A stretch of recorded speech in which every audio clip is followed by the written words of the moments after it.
Já cresceu assim?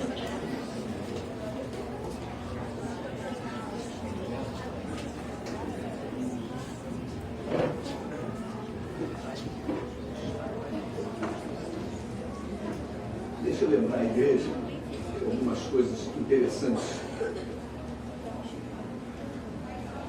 Quarta-feira é o nosso culto de oração.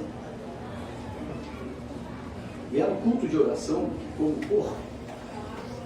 corpo de Cristo, nos unimos para clamar por todas as necessidades da igreja como um todo. É no culto de oração que nós oramos pelo país. É no culto de oração que oramos uns pelos outros, para sermos curados. Você que está precisando de uma cura, é no culto de oração que você vai receber. Porque quando oramos um pelos outros, diz a Bíblia, nós somos curados. É no culto de oração que pedimos a Deus tempos de refrigério. Você está passando luta, é no culto de oração que você vai vir e vai clamar a Deus por refrigério da sua vida, do teu ministério. Se você tem sentido necessidade de orar por alguma causa, vem estar conosco todas as quartas-feiras às 19h30. Temos sempre uma palavra direcionada com relação à oração, esse tema. E também temos o clamor, também a oração, né, pastora? Clamor, aliás, pastoras. É o clamor sempre nas quintas-feiras de 9 ao meio-dia. Se você não pode vir na quarta-feira à noite, se puder vir na quinta-feira pela manhã, apareça. Né? 3 horas de oração. Né? A Bíblia nos orienta a orarmos sem cessar. Amém. Então, se você sentir no teu coração desejo de orar por alguma causa, é na quarta-feira que a gente tem a oração pelo corpo, ou com o corpo. Amém, Amém queridos? Amém. Vamos dar início aí agora à mensagem. Prepara a tua Bíblia, você que tem mais de 9 anos. Apocalipse capítulo 21. Nós estamos falando do tabernáculo de Deus. E hoje nós vamos falar na 15ª mensagem desse texto, desse tema tão importante, e que o texto usado é Apocalipse capítulo 21, os 3 primeiros versículos, que fala: vi novo céu e nova terra, pois o primeiro céu, a primeira terra passaram e o mar já não existe. Vi também a cidade santa, a nova Jerusalém, que descia do céu da parte de Deus, ataviada como noiva, adornada para o seu esposo.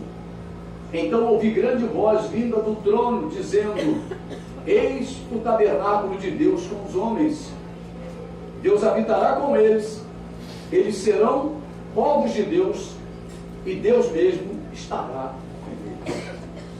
Será um tempo em que estaremos para sempre com o Senhor, né? É o dia em que a nova Jerusalém for inaugurada através da igreja, a igreja sendo recolhida até a nova Jerusalém. E nós estamos falando do tabernáculo de Deus no deserto, né? E nós já entramos na tenda da congregação. Nós saímos da parte exterior do tabernáculo. Durante toda essa sequência que nós temos falado, a parte exterior, conhecida como átrio, onde observamos o ambiente externo, e ali observamos também o contraste entre as tendas do povo hebreu com os muros do tabernáculo de Deus. E também observamos os muros, né? A porta, o altar do holocausto, a bacia de bronze. E entramos na tenda da congregação. Você que tem acompanhado essa sequência, você está comigo dentro da tenda da congregação. E ali começamos a observar que haviam 2 lugares: o santo lugar e o santíssimo lugar. Estes lugares apontavam para 2 situações distintas. Se Você pegar a Bíblia é dividida em duas partes: o Antigo e o Novo Testamento. Amém, queridos? É como se fosse o Antigo Testamento, o santo lugar, e o Novo Testamento, o acesso ao Santíssimo Lugar. Porque Jesus Cristo abriu um novo e vivo caminho pela sua carne. Amém, queridos? Então nós precisamos nos lembrar disso. O santo lugar aponta para a aliança de Deus com Israel, através do sacerdócio levítico. E o Santíssimo Lugar aponta para a nova aliança.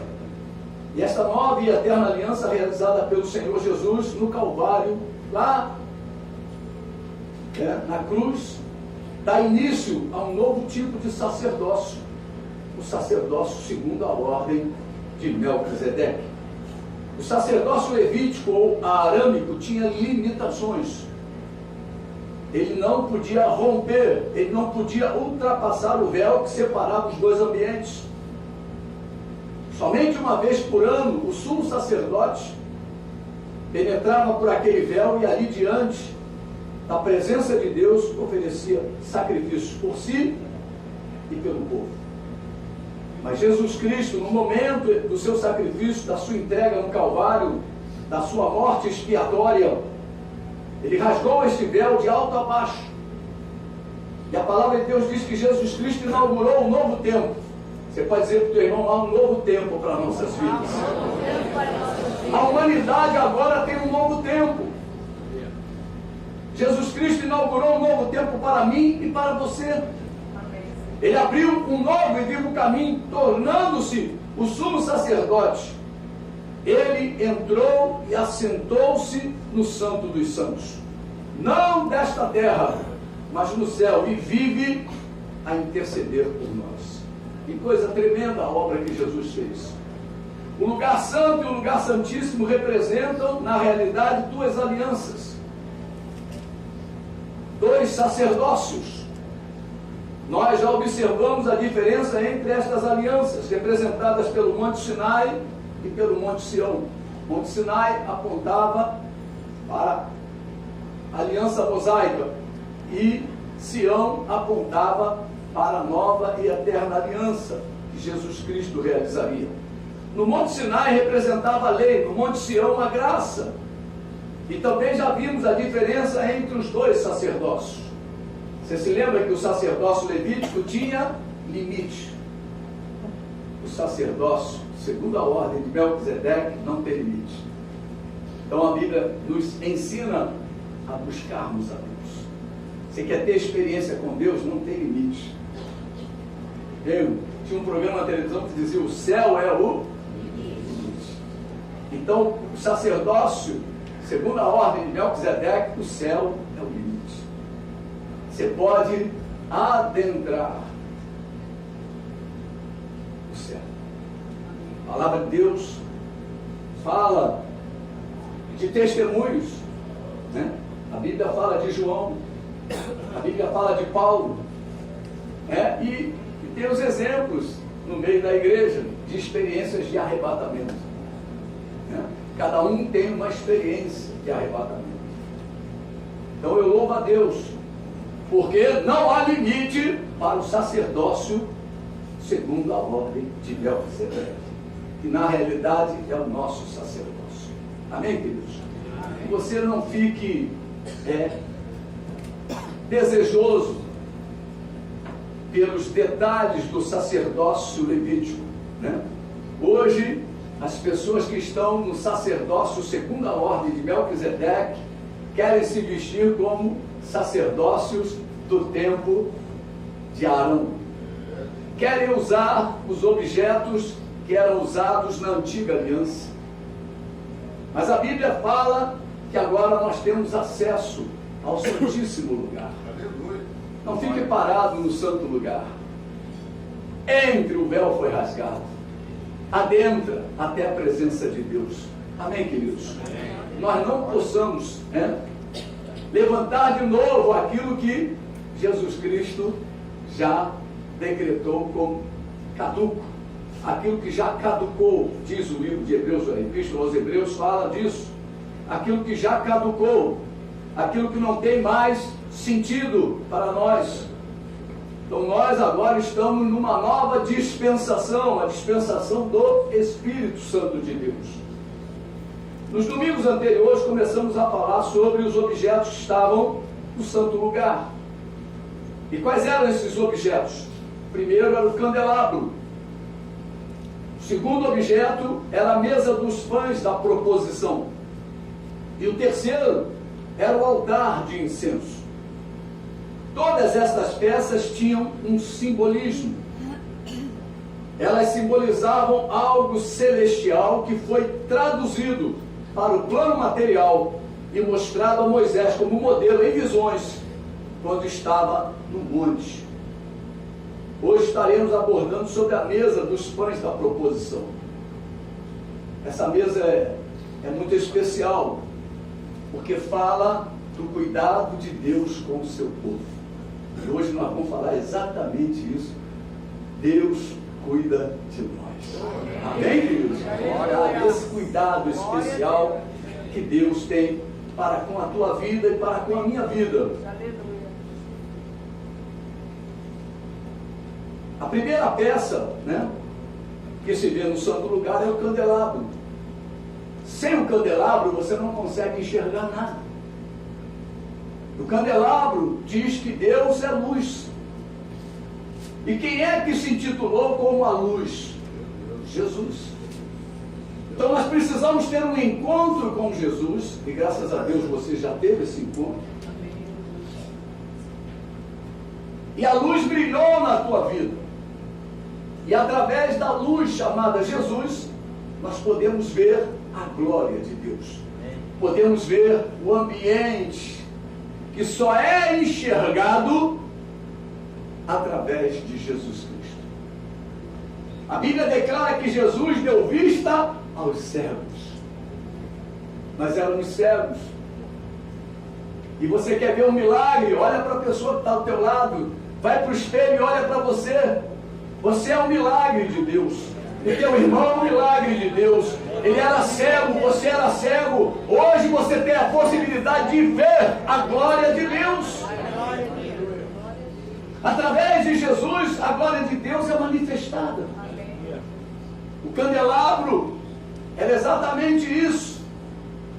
Ele aceso, era possível ver toda a beleza de Deus. Toda a beleza daquele ambiente, Aleluia. Aquele candelabro simboliza que Deus é luz, e a luz de Deus revela a sua glória. Você se lembra? Aquele ambiente era todo revestido de ouro. E muitas vezes Deus concede visões, e as pessoas veem ouro em pó descendo do céu, e a pessoa pensa só em pensa só em cifras, mas é a glória de Deus que está descendo sobre nós. Amém, queridos? Aquele ambiente era todo revestido de ouro, representando a glória de Deus, mas somente com a iluminação do candelabro se podia vê-la. Você quer ver a glória de Deus? Você precisa ser iluminado pelo candelabro de Deus chamado Jesus. Então nós precisamos buscar essa luz. Precisamos buscar, A Bíblia diz: povo meu, me conheça e prossiga em me conhecer. Muitas pessoas acham que é só o primeiro encontro. O primeiro encontro não dá nada. Se você olhar para a tua esposa, você vai ver quantas vezes nós nos encontramos, Seixão, antes de casar. É aquele namorico, aquela conversa fiada, não é verdade? Quando eu namorei a Seixão, eu era no mundo. Eu não conhecia Jesus, então era conversa fiada. Hoje em Cristo, não. A conversa não é machiada, a conversa é séria. Tem que haver seriedade no relacionamento entre crentes. Amém, queridos? Amém. Aleluia. Em frente ao candelabro se encontrava a mesa dos pães da proposição. A mesa era também toda de ouro puro. Na mesa havia 12 pães, o mesmo número das tribos de Israel. A mesa simboliza Cristo, e os pães simbolizavam o povo de Israel. As 12 tribos simbolizam o povo de Deus. Proposição, segundo Aurélio, quer dizer ato ou efeito de propor. O que se propõe, proposta, expressão verbal de um juízo. Então, a mesa da proposição era a mesa que Deus estava propondo para o seu povo o seu cuidado. Só para você poder entender. A mesa dos pães da proposta. E qual é a proposta? A proposta é Deus levar o seu povo. É Deus quem nos conduz. Deus quer conduzir o seu povo. Da mesma forma, nos dias atuais, Jesus leva a sua igreja, Jesus conduz a sua igreja em vitória. Toda vez que eu dou meu testemunho, eu digo que eu carregava o meu Senhor. Hoje é Ele quem me conduz. Amém, querido? É Ele quem me carrega. Deixa Jesus conduzir a tua vida. Deixa Jesus conduzir a tua história. E por que Ele os leva? São aceitáveis diante de Deus. Quando Jesus leva uma vida até a presença de Deus, é porque essa vida é aceitável a Deus. Para você poder entender qual é a tua posição em Cristo. Você pode falar para o teu irmão, você é aceitável diante de Deus. Amém, querido? Você é aceitável. Não coloque a rejeição no teu coração, porque Deus já te aceitou. Deus já te aceitou. Você precisa deixar o Senhor conduzir a sua vida. Somente assim serás aceito diante de Deus. Se você for conduzido pelo diabo, você sabe que a Bíblia, o próprio Jesus conta essa história, de que podemos servir a dois senhores. Quem é o Senhor que está te conduzindo? Para pensar. Quem é o Senhor que tem conduzido as tuas decisões? Se é Jesus, você está na presença de Deus. Amém. Se é o outro Senhor, você está numa outra presença. Porque Deus só aceita aqueles que são conduzidos por Jesus. Amém? Amém? É forte, mas é a verdade. Somente assim serás aceito diante de Deus. Lembre-se de que Deus vê a igreja através da luz do candelabro. E Deus nos vê através de Jesus. Jesus é o mediador entre você e Deus. Quem é que está? Jesus. E só Ele é suficiente. São fatos simples, mas que muitas vezes nós nos perdemos. São detalhes simples que a Bíblia diz que Jesus é o mediador. O que quer dizer a palavra mediador? É aquele que está entre as duas partes. Você tem dois times julgando e tem um juiz. Ele é o mediador. Ele está entre as duas partes. Qualquer bobagem que uma das partes faça, o juiz entra em ação. O mediador é aquele que está entre você, igreja, e Deus. Nós precisamos nos lembrar disso. Jesus é o mediador. Jesus se encontra entre Deus e você. E quem é Jesus? É a palavra. Você pode levantar a tua Bíblia, apontar para o céu. Tem uma outra mão segurando essa palavra. É a mão de Deus que está segurando aqui, ó. E Jesus, que é o verbo, é o mediador. Essa palavra está entre você e Deus. Aleluia. Amém, queridos? Ela está firmada no céu. Louvado seja o nome de Jesus. Os 12 pães representavam toda a nação de Israel. Mesmo quando as 10 tribos foram levadas cativas para a Síria, ficando somente 2 tribos no país, a tribo de Judá e a tribo de Benjamim, continuou havendo 12 pães sobre aquela mesa. Isso é forte, irmãos. Não despreze o desviado, porque Deus não despreza. Ele está sempre olhando. Se lembra do papai esperando o filho pródigo? Ele estava de olho lá no caminho, esperando o filho pródigo chegar. Quando o filho pródigo chegou, ele ficou doido. Prepara aí, ó, festa pra... Meu Deus do céu, tu imagina o desviado quando volta. Porque Deus vê o povo. Em cima da mesa está a tua vida. Você faz parte do povo de Deus? Você faz parte do povo de Deus, igreja? Aleluia! Então você está em cima da mesa. Porque em cima da mesa está todo o povo representado de Deus. As 12 tribos desobedientes estavam lá, as 10 tribos desobedientes estavam lá na Síria, foram levadas cativas, foram tiradas de Samaria, e a palavra de Deus diz que sobre a mesa permaneciam os 12 pães. Deus continua a nos ver em cima da mesa. Mesmo que você esteja afastado da casa do Senhor, precisamos nos lembrar da mesa. E olhar para a mesa e vermos ali todo o povo. Ali se encontra o fraco e o forte. Ali se encontra o livre e o cativo. Meu Deus, isso é muito forte. Precisamos aprender a amar a todos com o amor de Deus. Você pode olhar para a mesa e ver o seu irmão. É assim que Deus nos vê. A nossa oração não deve excluir ninguém. Você tem orado por aqueles que estão excluídos, aqueles que estão afastados, aqueles que tomaram decisões não favoráveis a Deus.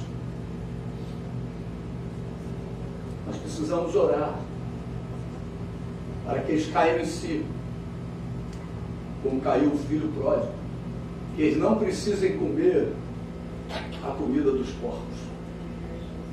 Amém, queridos? Amém. Existe a desunião, diversos grupos e muitas seitas que saíram de dentro da própria igreja. Devemos reconhecer isto para a nossa própria vergonha e humilhação. Mas Deus continua a nos ver em cima da mesa. Quem é de Deus está em cima da mesa, mesmo estando fora fisicamente dela. Nós vamos ver isso nesta noite, que Deus vai resgatar essas vidas. Deus vai buscar essas vidas. Deus continua a nos ver em cima da mesa. Fala ao seu irmão, Deus te vê sobre a mesa. Abra lá em Ezequiel capítulo 34. Ezequiel 34 é a parábola, né, do pastor, né, os pastores infiéis. Versículo 11. Porque assim diz o Senhor Deus: eis que eu mesmo procurarei as minhas ovelhas e as buscarei. Olha, quem é a ovelha do Senhor? Amém. Aleluia. Eu quero explicar para vocês isso, interessante. Quem é a ovelha do Senhor?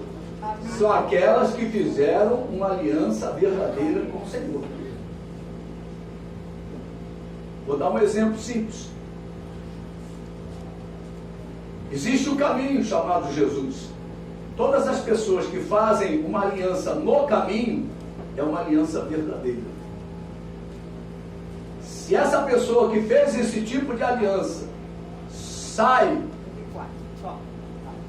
aquela vida pertence ao Senhor. Ele vai buscar aquela ovelha. Para você poder entender. Mas aquelas vidas que nasceram fora do caminho. Amém. Nasceram em seitas, nasceram em igrejas desviadas da verdade. Deus não tem compromisso, porque Deus não tem compromisso com os desobedientes. Essas vidas precisam verdadeiramente entrar no caminho, porque a aliança que elas fizeram é uma aliança falsa. E nós precisamos nos lembrar disso. Como pode nascer um filho de Deus na iniquidade? Como pode nascer um filho de Deus na desobediência? Como pode nascer alguém em doutrinas estranhas e dizer que é filho de Deus? Deus estabeleceu um caminho, e é nesse caminho que você vai ver o compromisso da aliança se fazer presente na vida de todo aquele que fez a verdadeira aliança com Deus. Isso é muito sério, igreja. Isso é muito sério, porque esse texto fala disso. Como o pastor busca o seu rebanho, olha, no dia em que encontra ovelhas dispersas, assim buscarei quem? As minhas ovelhas. Livrá-las-ei de todos os lugares para onde foram espalhadas no dia de nuvens e de escuridão. Isso pode acontecer com qualquer um de nós. Nós fizemos uma aliança séria com o Senhor, uma aliança verdadeira, e pode vir dias de nuvens e escuridão nas nossas vidas. Mas Deus vai nos resgatar. Deus vai nos tirar da boca do inimigo, da boca do leão, da boca do urso, né? Tirá-las-ei dos povos, olha aí, ó. E as congregarei dos diversos países, e as introduzirei na sua terra. Apacentá-las-ei nos montes de Israel, junto às correntes e em todos os lugares habitados da terra. Apacentá-las-ei de bons pastos, e nos altos montes de Israel será a sua pastagem. Deitar-se-ão ali em boa pastagem, terão pastos bons nos montes de Israel. Eu mesmo apacentarei as minhas ovelhas e as farei repousar, diz o Senhor Deus. Amém, queridos? Deus conhece a todos. Deus olha para cima da mesa e vê somente um povo.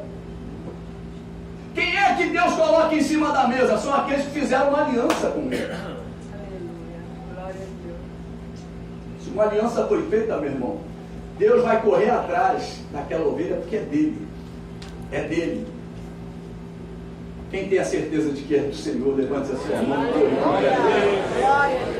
Então essa certeza não pode sair do teu coração. O meu Senhor é dono da minha vida. E ponto final.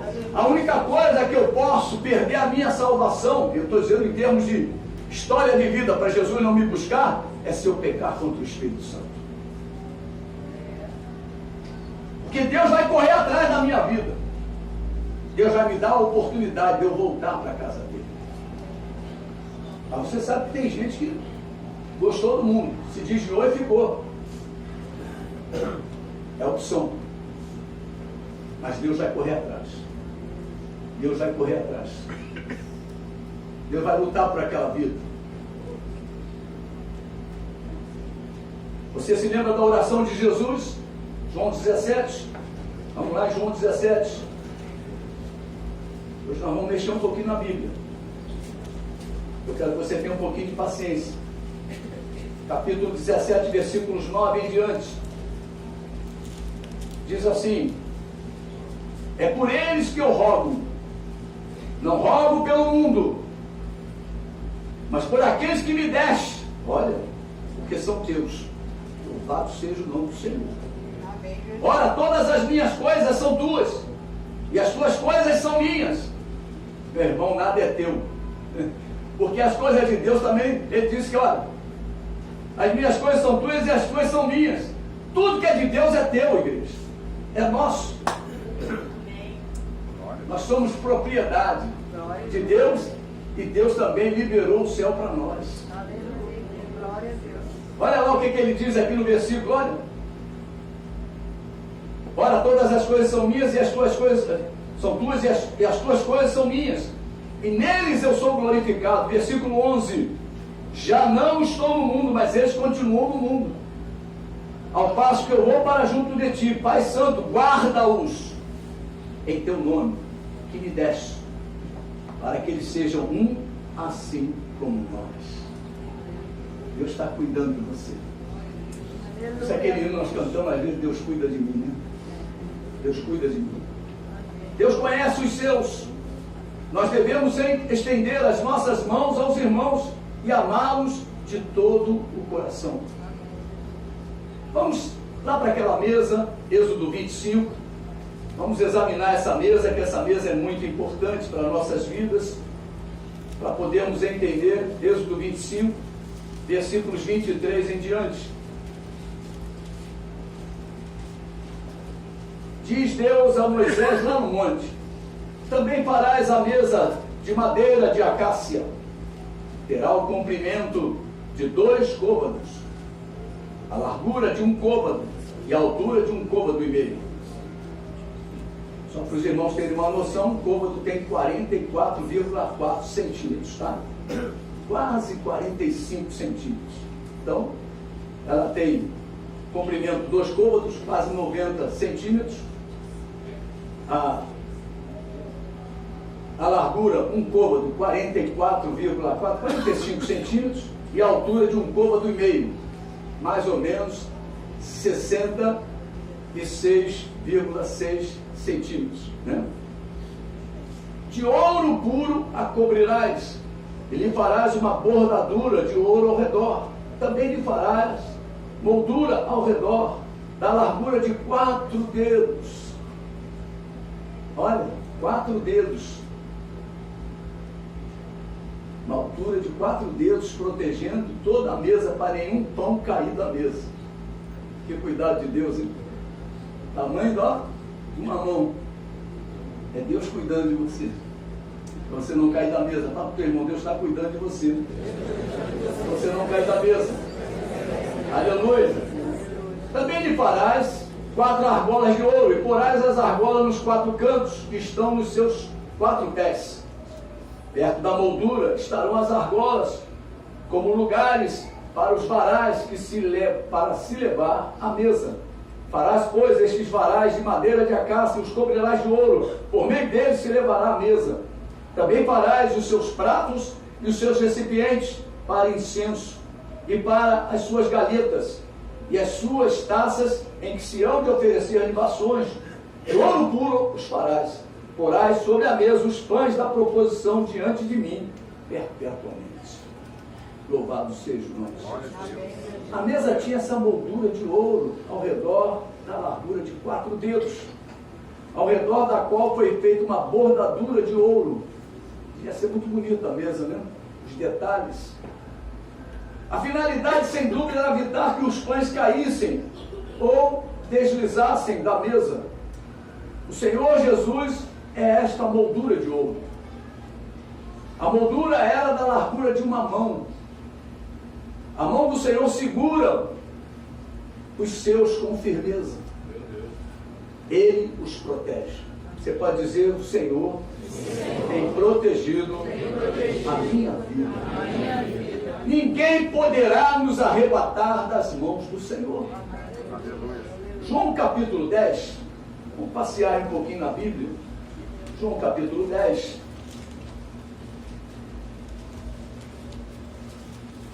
Versículos de número 25 em diante, diz assim: respondeu-lhes Jesus: já vou-lo disse, e não credes? As obras que eu faço em nome do meu Pai testificam a meu respeito, mas vós não credes, porque não sois das minhas ovelhas.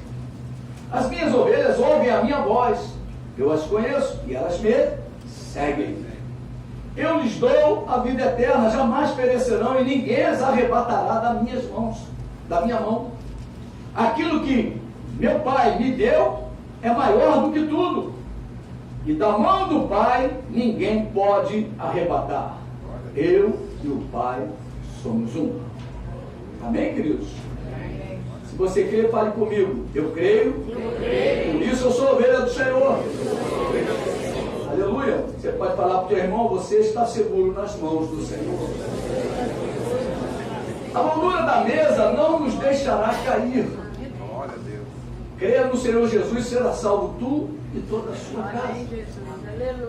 Precisamos guardar firme a nossa confissão, diz Hebreus 10, 25, 23. Guardar firme a nossa confissão. Agora vamos falar um pouquinho sobre o pão. Teve uma época aqui que aqui se congregava um pão, né?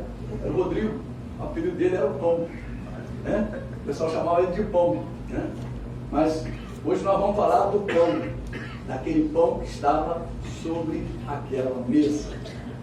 Cada sábado, os pães eram comidos pelos sacerdotes e substituídos por novos pães.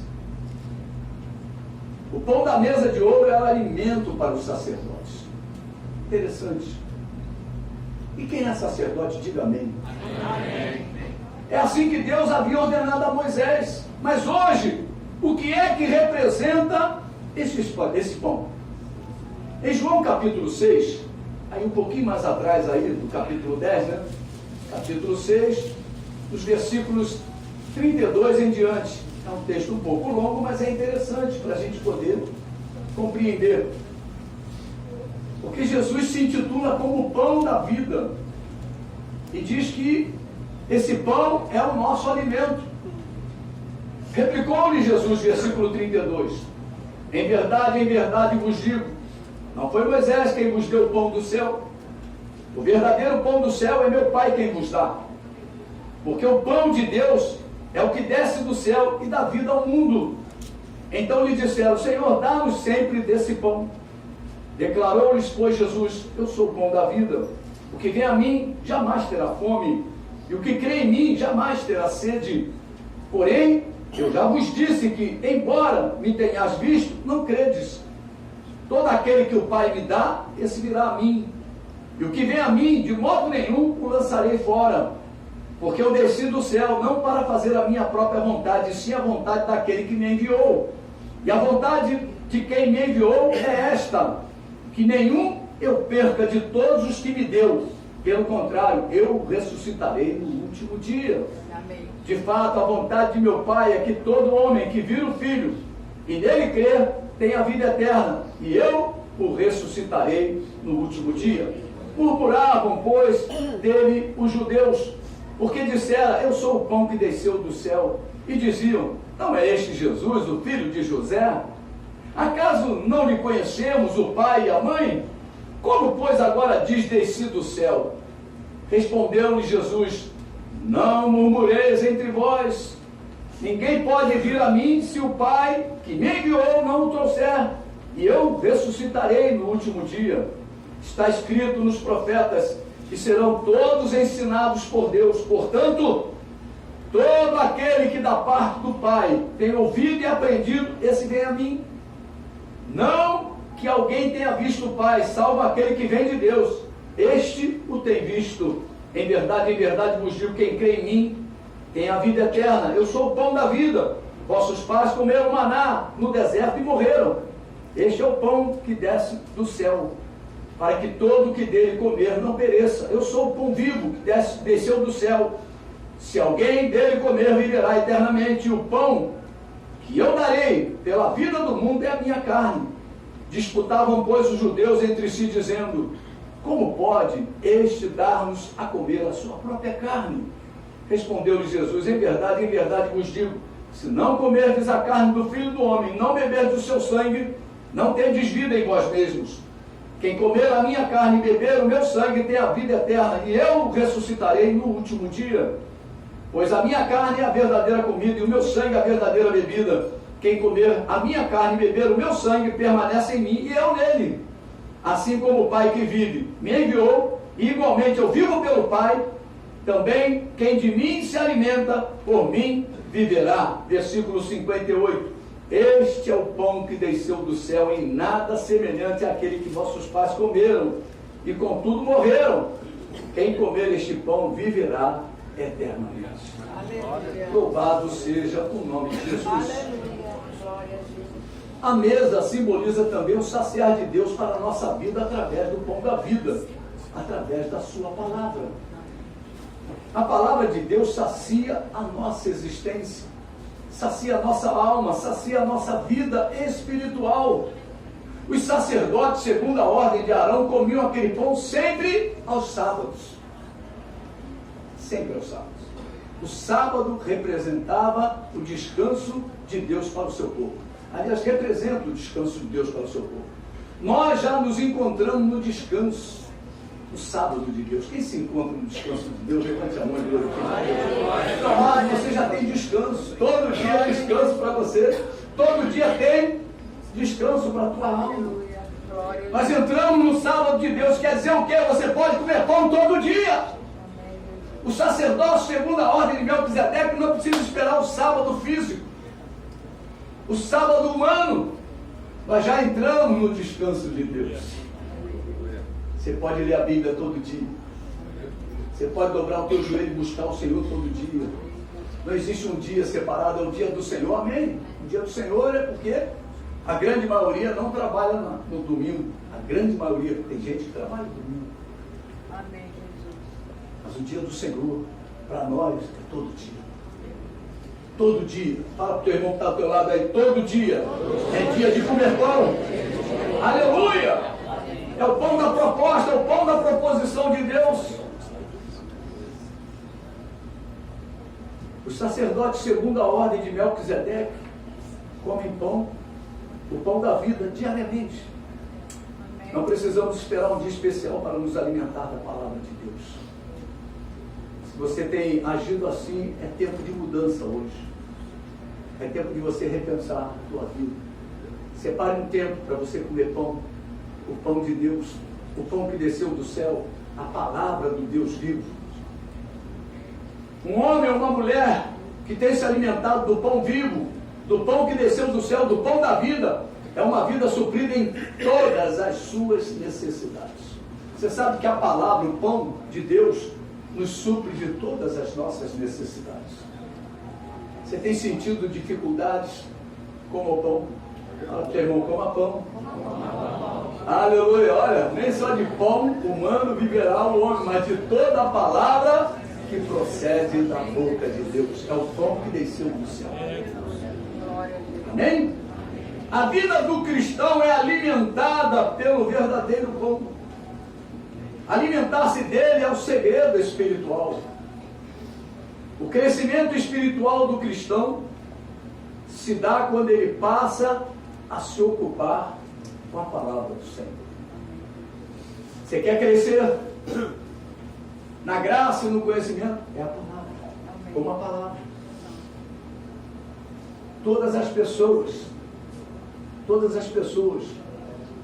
que têm compromisso com Deus e têm crescido em seu ministério, você pode conversar com essa pessoa.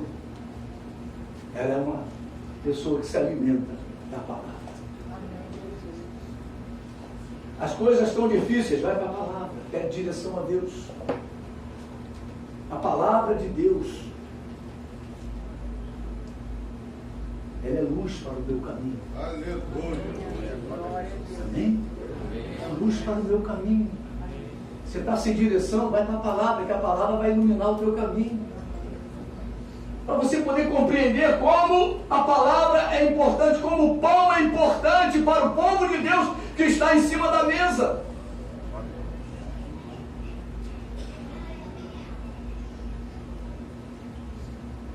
E é por ela que ele desfrutará e absorverá as bênçãos de Deus. Deus separou toda a sorte de bênção espiritual em Cristo Jesus. O Senhor está chamando as suas ovelhas para cima da mesa. Deus nos vê como um povo, igreja. Eu quero dizer para você, não dê ouvidos, a não ser a palavra de Deus. Não dê ouvidos a qualquer coisa. Não abra mão da palavra de Deus. Deus está chamando a sua vida para cima da mesa. Você faz parte do povo de Deus. Deus não nos vê como um bando. Nós somos o povo de Deus. E como povo de Deus, os títulos de Deus para o povo dele é nação santa, propriedade exclusiva de Deus, sacerdócio santo. Olha aí, meu irmão, nós precisamos entender isso. Deus nos chama hoje para sermos saciados. Deus, através da mesa da proposição, dizia para aquele povo que Ele é o Deus que cuida de nós. É o Deus que tem o seu povo como povo de propriedade exclusiva. Você tem um dom. Você pode dizer para a pessoa que está do teu lado: você tem um dom. Fala para ele: alguém pagou pela sua vida. E esse alguém foi Jesus. Jesus de Nazaré. Aleluia, que veio a esse mundo, igreja, e entregou a sua vida pela sua, para que você pudesse fazer parte do povo santo do Senhor.